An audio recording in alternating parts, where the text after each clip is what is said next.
I was wondering how you did that. I mean, how did I get looped into that?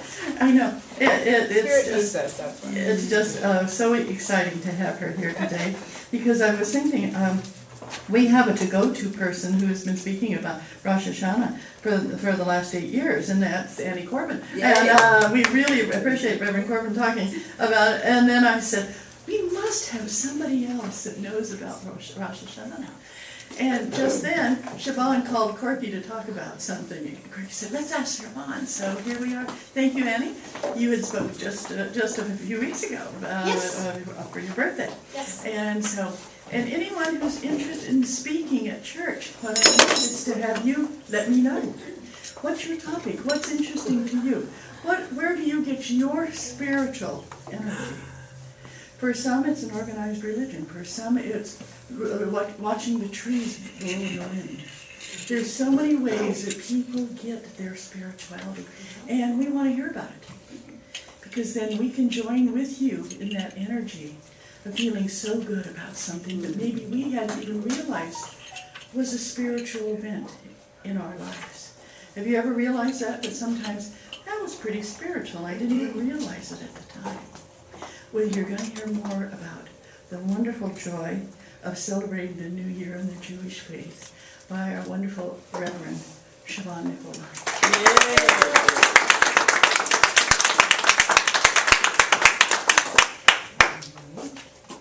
A couple of elements here. This is my beloved, our beloved, everyone's beloved, King Solomon, but he's very special to me. This is an angel that I drew, of course, with the Merkaba, with the infinity symbol. It's kind of what glows over my head. Or whoever calls upon it to glow over theirs. So, this is the angel. This is Solomon. I don't know, I carry him with me everywhere, this thing, so he's kind of... We have a wrinkled Solomon? Yeah, he's wrinkled, just like the rest of us. But he's wonderful, and I love his energy. I work with him a lot. And it's really, really an honor to be here to speak about Rosh Hashanah. Lashana Tova, everyone. Lashana Tova. What does that mean? What did I just say? It actually literally means head of the year. And so this is kind of an overview. Judaism is very, I wouldn't say serious, but it's a very intense teaching. It's a very, you've got to be very committed to it in order to glean from it everything that there is. It keeps expanding. So I was not raised Jewish. In fact, I was raised Catholic, and it's funny how things... I love it, a cashew. I love that. I've never heard that. That's fantastic. She's a cashew. A cashew. Well, cashews grow out of the bottoms of little fruits. Depending on how you Yeah, we're nuts to grow out of fruits. So, what was interesting about my revelation in this was Catholicism brought me to, of course, their interpretation of Yeshua. And it is Yeshua. It is not Jesus. And the word Jesus literally came through the Greeks, Jesus. And then it was kind of adopted into a more American or English way of pronunciation. So the name Yeshua has a great resonance in the name itself, and so it's really beautiful. But what's interesting about all these years of my spiritual development is that there have been elements of Judaism and Kabbalah that have come to me quite by accident, because I don't read spiritual books on purpose. I don't read anybody's books. I'm more from the philosophy that you discover who you are from the inside out. That will come out and be revealed to you when it's time. So I found it very interesting that, I love Yeshua. I love the soul of this being that is within every molecule of each one of us. And I found it very limiting in its capacity. In fact, when I was small, I saw what to me irreverently, and I'm sorry, I don't mean to offend, the BS of the Catholic Church. This is even through my 7-year-old perception. And so it didn't stick to me as I grew. There was elements of it that were wonderful, that resonated with me deeply. And so I called myself the Teflon Siobhan. Didn't stick, kind of. But what did stick was the very crux of it, which is the most beautiful part to me, which is the teachings of Yeshua. So then, so throughout my, I would bring this element into my life and bring this other element into my life, and then it was kind of revealed to me little by little. And so I began to study the Kabbalah, which is the Jewish mysticism, which is easier for me to interpret. You get a lot of the serious Jewish teachings through the mysticism of the teaching. And so it has different things it encompasses, which is quite fun and quite revealing. And then when my sister did a DNA test, we found out that I'm Israeli Jew. So I'm like, there's something to this resonance thing. So you'll find that you're drawn to certain things that are actually within your DNA, and I never had any notion of that. I'm like, yes, now it really makes sense. So Rosh Hashanah is a great time of year. It is considered more of a sacred holy day. It's the beginning of the holy days. It is in the 7th month of the Jewish calendar. The first month is, of course, at Passover in April. And so it's the 7th day of the 7th month is what we're celebrating here. It's also considered the last day of creation. So this is considered the day that man, or human, not just man, but human, was created. So this is a really powerful day. So Rosh Hashanah, like all high holy days, falls on the cycles of the moon. That is the way it is celebrated, and that's why we're catching a wave this weekend in particular. It's not considered 2 days of Rosh Hashanah. Actually, it's considered one 48-hour day. Right. The celebration just continues. So it is the new moon. The new moon was yesterday, technically. It's a great time to plant new seeds of intention. So that's really fun. This is an opening into the whole year to come. And so in the synagogues, the rabbi will be blowing what's called the shofar. Yeah, the hollowed out ram's horn, which, we could pull up and hear it. But they do actually 100 different notes of that horn a day. And it's quite remarkable, and it's very loud, and it really does create the opening for the coming year and for God. It's to bring forth the presence of God in everything. So it's really, really, really a wonderful time to celebrate. So what we're catching here is the new moon. Millions of people around the world are celebrating in this way. And again, it's considered more of a sacred holiday, but not an extroverted type of a celebration, as it celebrates its sacredness. But it's fun to have joy because that's the essence of God. Along that note, I will be doing next month, October 22nd, on the new moon, celebration of the harvest, which is another, it's more like the Sukkot, which is the booth holiday, and that's its own thing. But I'll be doing a workshop there where I'm going to show you how to open up a circle the way the Kabbalists do and things like that to consecrate these different Everybody's got a seeds. flyer in their program. Yeah, About that. so that's what that is all about. So I'm going to bring the potting soil, you bring a little pot, and you bring your favorite seeds of choice, and we're going to show you the ceremony and the chants for that, and it'll be very, very fun. Let's see, so we have the apple. People wonder what the symbology of that is. And the apple is the fruit of the tree of life. It is a tree from the Garden of Eden. King Solomon says that it's special because God aroused love under the apple tree. And that was, of course, with Adam and Eve and the union there. So this is really about unity. The apple represents the abundance of the fruit in our lives. The Kabbalists consider the apple tree, the Garden of Eden, as a holy apple orchard. And so that is what the apple signifies here. And later on we're going to go over the ceremony with the knife. That is not a common way that Jews celebrate. It's done, but it's not really common, and I'm not a common Jew, so we'll do that. It's a celebration of opening up the hand. I'm going to have Ann do it as I kind of talk to everybody. It's a prayer. opening the hand and holding the knife, and then calling forth the angel of abundance, and then as she slices the apple, it's multiplying the abundance, it's opening yourself up for new opportunity and abundance for the year.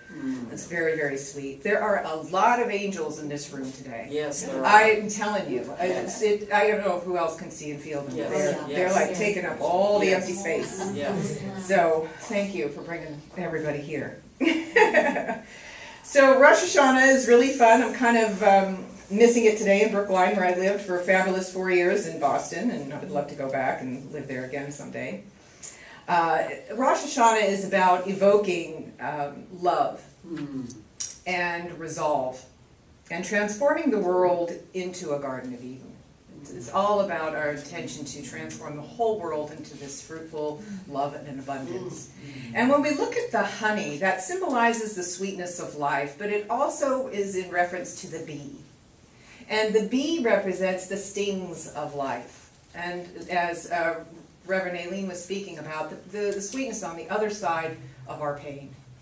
And so the only thing that gets us to the knowing of the sweetness of life is, of course, the golden honey, the elixir of love. That's what moves us through to being able to reveal the gift. So it's quite beautiful. Golden light to me is the vibration of Yeshua, which is the unconditional love that transforms duality, or what we consider pain, back to the essence of itself, which is to love. Pain doesn't know it's love until we bring love to it to remind it that it too is love. And when that happens, the pain is transformed and you receive the gift within the pain. So it's very metaphorical for me and very, very beautiful in what the honey and the bee and the apple symbolize and the world. So let's see. We ask God to, on this day, we ask God to turn our stings into the sweetness now and for the coming year. Which is it's kind of a good thing to do every day. Kind of make that a practice. Let's see, what else they have happening in Rosh Hashanah? Mitzvahs. You want to make sure you want to do a mitzvah to help bring about that better energy, The good deed. like the good deed. Because of the things that we've done throughout the year, we want to be able to do good for others, do that random act of kindness. It's kind of a release for us as well, and a forgiveness. Yeah. Yeah. And the shofar is only blown twice a year. Right. It's just on Exactly. That's right. To hear the opening, 24 hour. Yes. Does Rosh Hashanah open the Book of Life and leave it open for a number of days? It's an opening No. for the year. It's not like with Hanukkah, which is 7 days Well, it's okay. So the Book of Life is open. for the new year. Usually, it starts at Rosh Hashanah, where you start to make amends for your stings throughout the year, and it culminates at Yom Kippur, Kippur, which is the Day of Atonement. which is the Day of Atonement. Right. Right. Exactly. Yeah. Exactly. So it opens, and this time we have to do all this reflection. It's more of an introverted, actually, sacred day. Right. And so for me, it's like a knowing that I have inside myself that I can go with the flow of all that's happening within this, but it's hard for me to articulate why or how. I don't get caught up in the details. I'm sorry if I can't be No more worries, intellectually no worries. informative. No. For those who aren't familiar with the term, could you explain what is meant by the term Book of Life? The Book of Life? No. I live the Book of Life. I don't understand what that means in Judaism terms, no, because I'm a Kabbalist, not a practicing Jew. So Book of Life, Anne? The Book of Life is. Annie, stand up so people Yeah. can hear. We'll come You up know, here how if you do want. you define the Book of Life? Is like they say, that you live the Book of Life, like Siobhan said. Yeah, it's a way of being. It's a way of being. The Book of Life is basically, they say it's, God's has it open, and it gets recorded. It's kind of like the Akashic Files, right? It gets recorded as things go along, and and when the Book of Life opens, it's a time period of you being able to see Reflect. and reflect upon yourself, where you want to make improvements, the things that you want to do better for yourself and for others. And as you do that, that all gets recorded in the Book of Life. And it's the intention. Sometimes it's not always the action, we're not always perfect. It's the intention.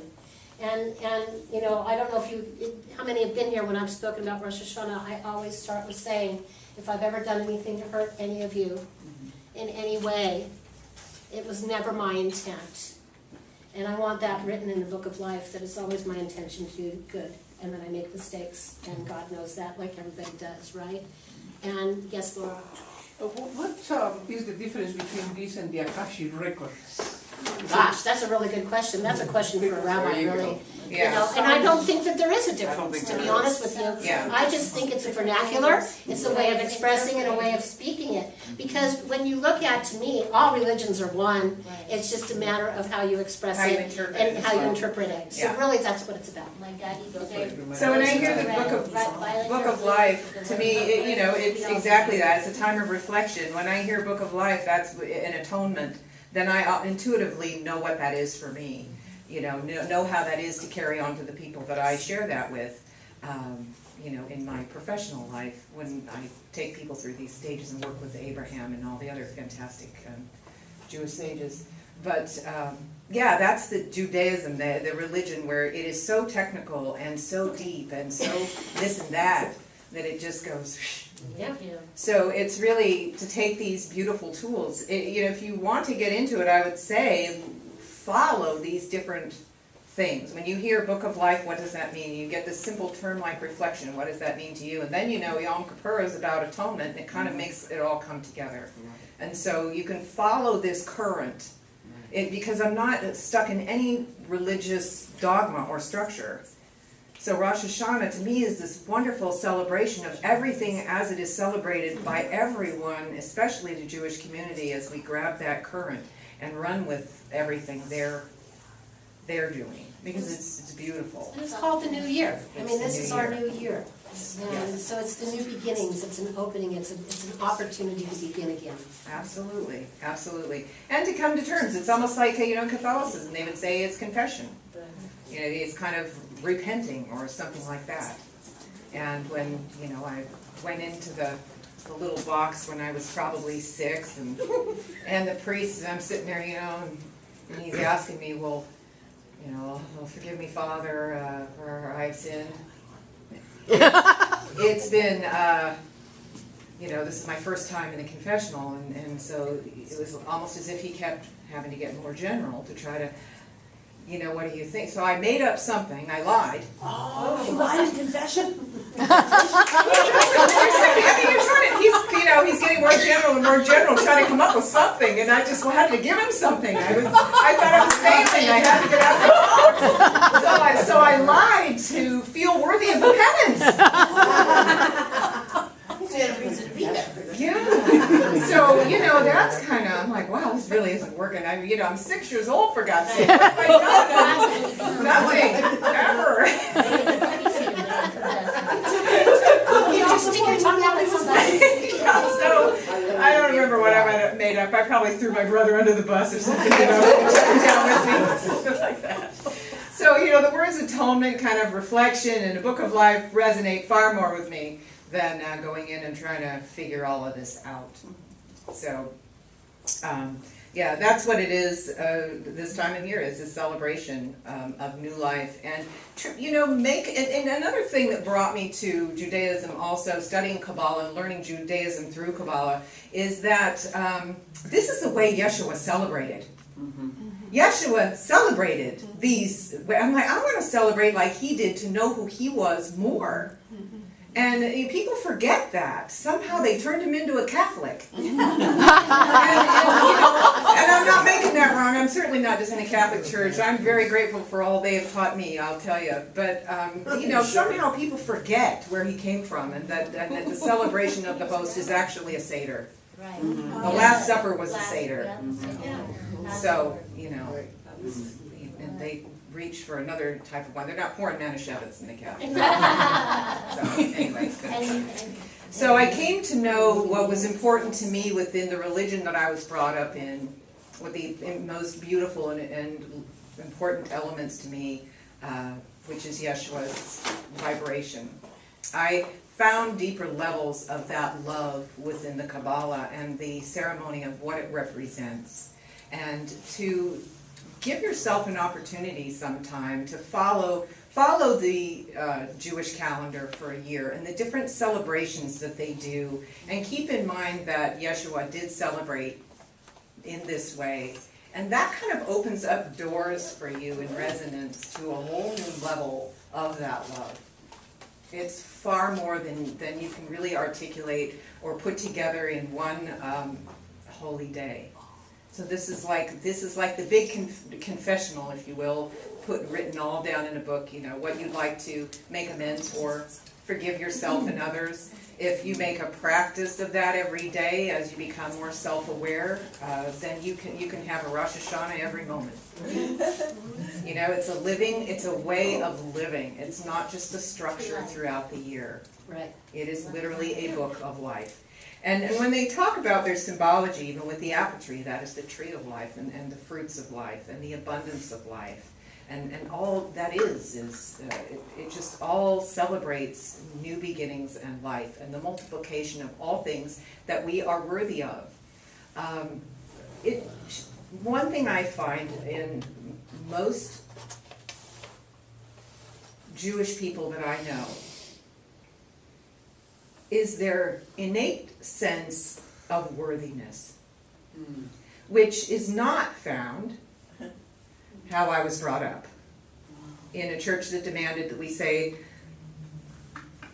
I am not worthy to receive you, only say the word and I shall be healed, kind of thing. So there's truth to that, because if you get beyond what they're saying and how you've been created to think a certain way, there is truth to why it's said that way, but you don't interpret it on that level of truth.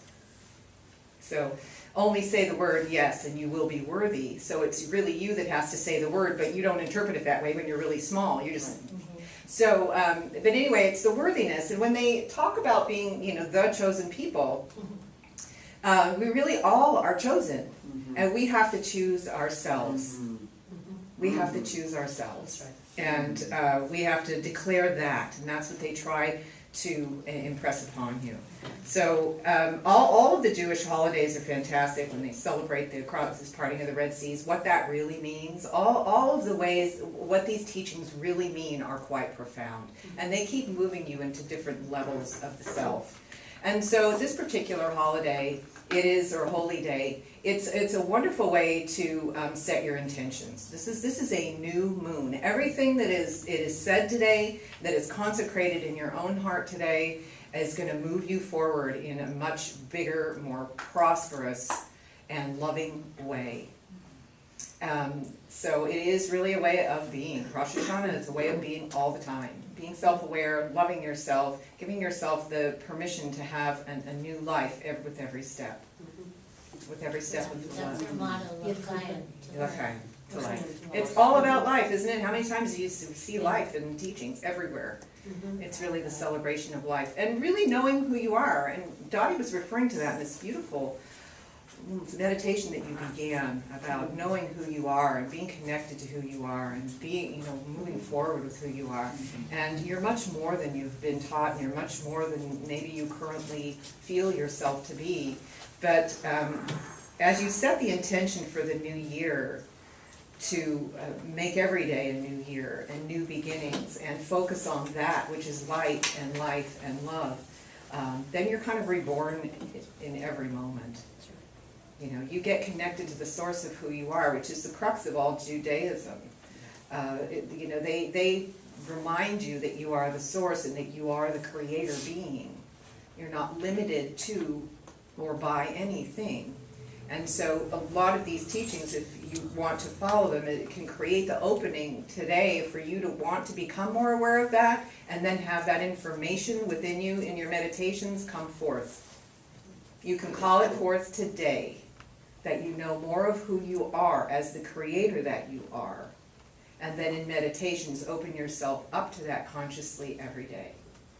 And you know what they say about an apple a day? It's like partaking in the fruits of life every day. keeping the tree of life in your consciousness, keeping the apple in your consciousness, and remembering what that means in the sweetness of life.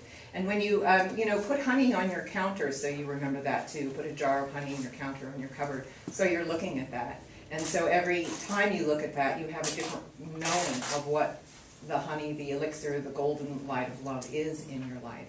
Start winding these things, just small threads of these awarenesses, of these symbols, and of these ceremonies. Wind them through your day. Why does the Catholic Church refer to the apple then as a forbidden fruit? Well, because it's the apple of knowledge. It's like it's one or the other. They're very dualistic in the way they perceive everything. Like most people, we're taught to believe good and bad. So, and what's interesting about that is Yeshua is the consciousness of the vibration that takes good and bad and transforms it through the process of transmutation, so it becomes the one. Right. Well, I heard that you have to have the bad to appreciate the good, otherwise you wouldn't. Well, contrast serves as your teacher, but there is a point in your evolution of your consciousness that you can get beyond duality and live from the source within it. Comes back together as one. Yeah, definitely. What I'm really hearing is this very useful cycle, which is if I'm Very, feeling bad about myself, yes. there's I'll use your word consciousness. There's a consciousness that I can bring in that's not dismissive of a manner in which I may have offended someone, because that needs to be addressed, but it doesn't make me the bad thing. No, Right, No, right. not in any And sense of the word. that redemption can be in seconds. It can be this instantaneous Yes. reset. And Right. so if we can take note of the work that we have yet to do, and at the same time reset ourselves so that we are self-empowered to do the work, because we understand the magnificent essence of the power of that connection, then we can go into the world more sacredly and sensitively, and all the while take care of the things that have to be The taken only care of. reason, yeah, exactly, and it's a beautiful way to open yourself up to set the tone today for all of that, a new way of being, the tree of life and the sweetness of life and the fruits of life, and recognizing everyone else is the same. And the only reason you would need to atone is if you've judged yourself or others to begin with. Right. If you have made it separate, then it's time to reunite it with the consciousness of Yeshua, which is love. That unites and transforms and transmutes all duality. So as you love yourself in the moment, as you catch yourself in a negative way of thinking, then it means that you're just not loving yourself at that moment. So if you're judging someone in your mind, you're not loving yourself in that moment. That's the only reason why we do it, because we're not loving ourselves in that moment. Siobhan, the Yes. first time I read Atonement, I thought it was at one month. It is at one month. Yeah. Absolutely, it's at one month. Thank you. Yeah, it It's, is. it's a great way to change that word Mhm, from yes. atonement to at-one-ment. I've always. At one month is it. And then that is really the basis of all Judaism. They just go, you are the source, you are chosen, you are worthy, you are loved, you are loved, you are loved. And then, like everything else, it gets convoluted in some ways and taken off to extremes and, all this. But it's all good, it's all God. And it's just another way of consciously opening yourself up to a new way of being and feeling. And, it's really what resonates with you. Right. Yeah, and when they talk about doing a mitzvah. Mitzvahs are wonderful. Daily A mitzvah. mitzvah can be so simple. It can be smiling at a Yes. person who isn't smiling. Can It you can say the word be mitzvah? taking Mitzvah. bread. Mitzvah means a good deed, doing good things. A act of kindness. You don't have to pay tons of money to make up for anything. Right. You don't have to you smile at somebody, you bring bread to the pond and feed the ducks, you help somebody across the street. Simple little things. That's just shining your heart, your love to other people, and that is the mitzvah. Yeah. And in addition, a lot of the food we have back here, the sweet things, are also representation of the sweetness of our new year. Of the giving, yeah, absolutely, they are. And at bar mitzvahs and bat mitzvahs, these kids, I've seen some of them go and open up an orphanage in Africa or something of that nature. That's their mitzvah, that is their big good deed, for their gratitude that they have for all they have to give. And so mitzvahs are wonderful. It's a great word to acknowledge and to keep in your consciousness. As you smile, you're making a difference. You're making a difference in everything that you give. And that is being at one-ment. Yes. You're atoned in every moment when you're connected to the source within you. That is the source of your giving.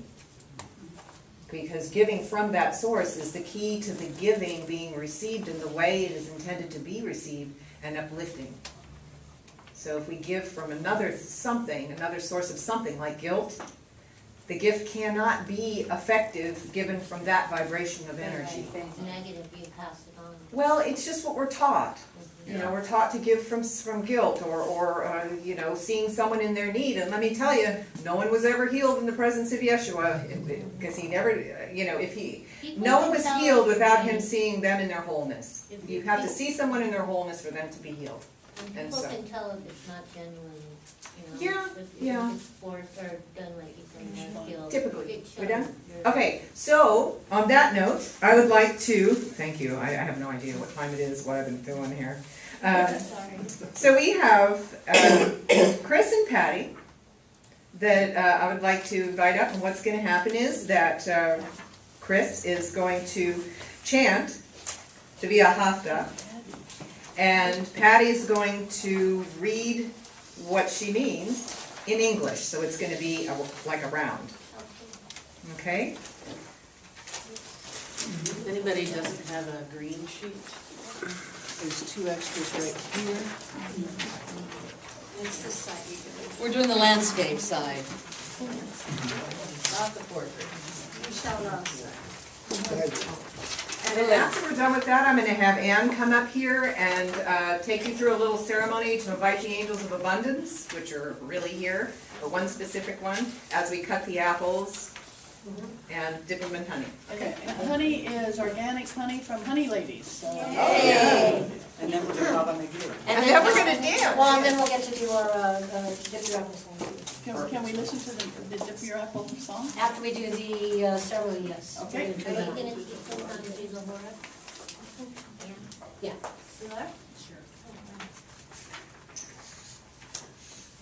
The Hafta is the reference for a prayer that many of you may know. You shall love the Lord your God with all your heart, with all your might. That may be a reference that you're already familiar with. This is the original Hebrew.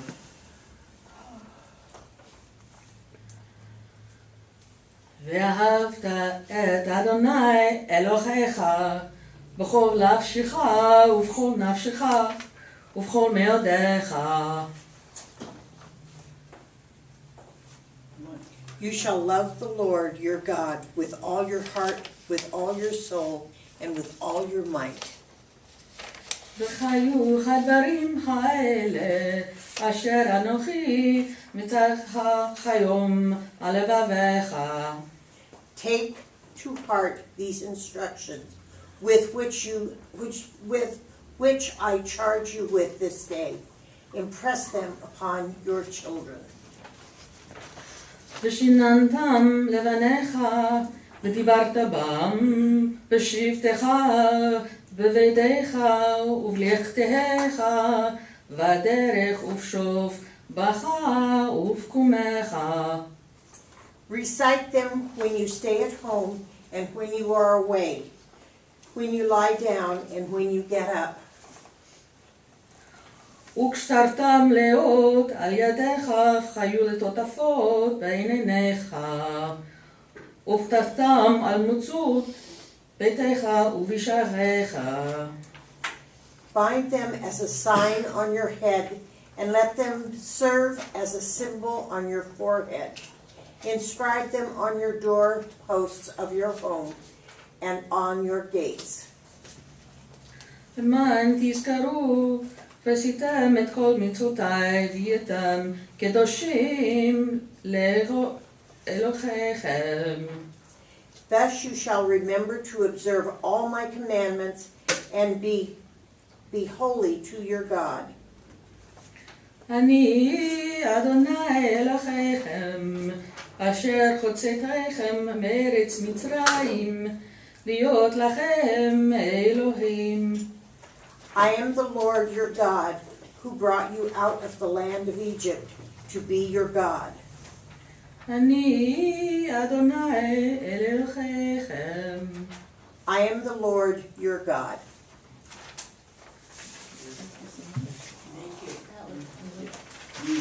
Wow, that's great. Yeah. Thank you. Nice buzz to that. It's pretty thick up there, isn't it? That was fabulous. Okay, so I'm gonna have Ann do this, as I'm, And you have two areas where you can come up and please take a piece of honey, take a piece of honey, take a piece of apple and dip it in honey. okay, so this is the fruit of the tree of life, symbolic of the abundance of the year. The new knife, every year I get a brand new paring knife. It's like out with the old, in with the new intentions. If I could have everyone just close their eyes. The room, as we know, is packed with angels.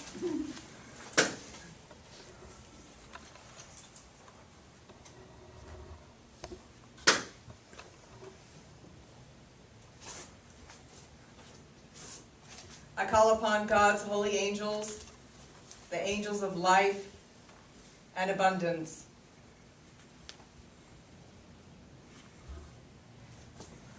As Anne will take the knife in her right hand with the hand open, all of our hands open to new opportunity, new life, new commitments to love, and new abundance. And we slice the apple and multiply the opportunity and abundance to come in the new year for ourselves, for our families, and for others.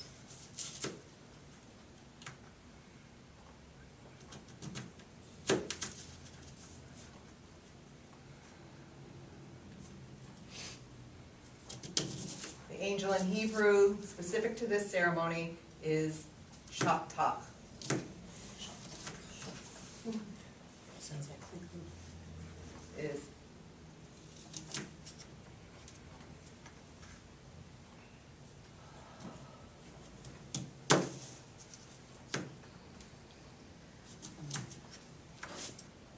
May your new year be bright and sweet. May your abundance be overflowing from your eyes, your heart, and your homes.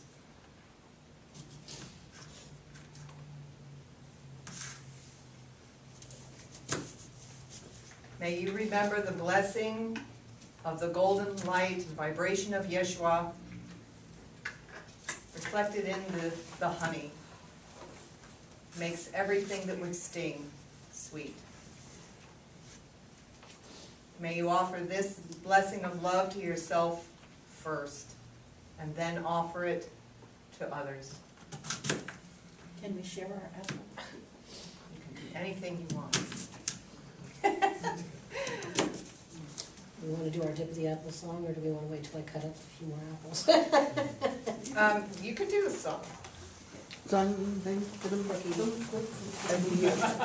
This is a song that I found that puts some joyousness into Rosh Hashanah, and I love it very dearly. It just brings huge amount of celebration. It's called Dip Your Apple. That's cute. It's a cute song. There's the shofar. Bring it. Wonderful.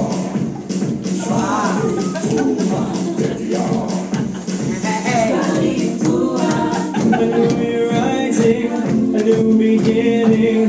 Lift your head up, turn yourself around, the world is spinning.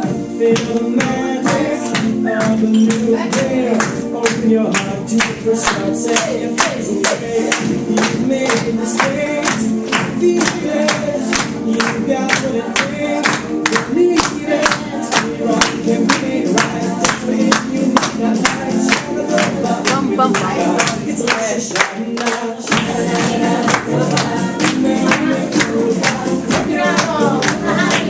It's Rosh Hashanah.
Play it again. Play it again, Sam.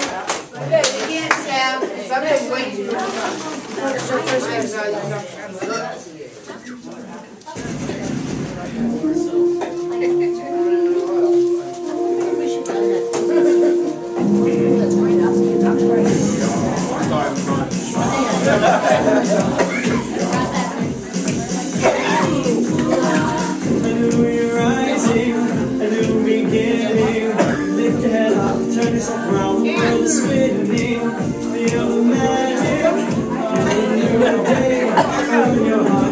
starts and you feel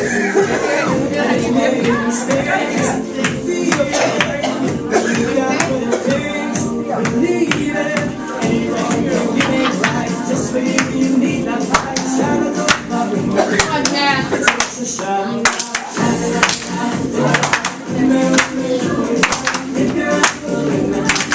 It's like a shining.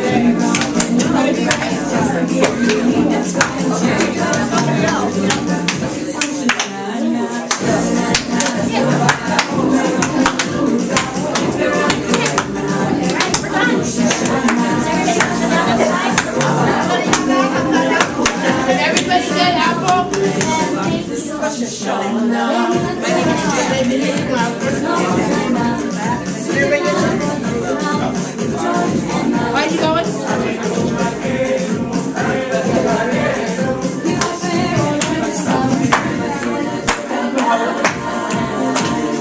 There's a damp cloth up here if you're yeah. And we are going to say to the choir, maybe we can do it another time since we're running out of time. Thank you so much. There's plenty of apples up here and loads of honey. So after service, just come on up and what I found, I fed a couple of people, and feeding somebody and saying may you never hunger is also a very good way to bring in another culture. Okay, that's your mitzvah. Right now, if you'll be seated, we're going to do the collection and giving to the ministry, which we receive our spiritual support and energy. Is an affirmation in consciousness of the truth that spirit is a prospering power enriching every area of our lives. All I give comes back to me, blesses me abundantly. All I give comes back to me, blesses me abundantly. All I give comes back to me, blesses me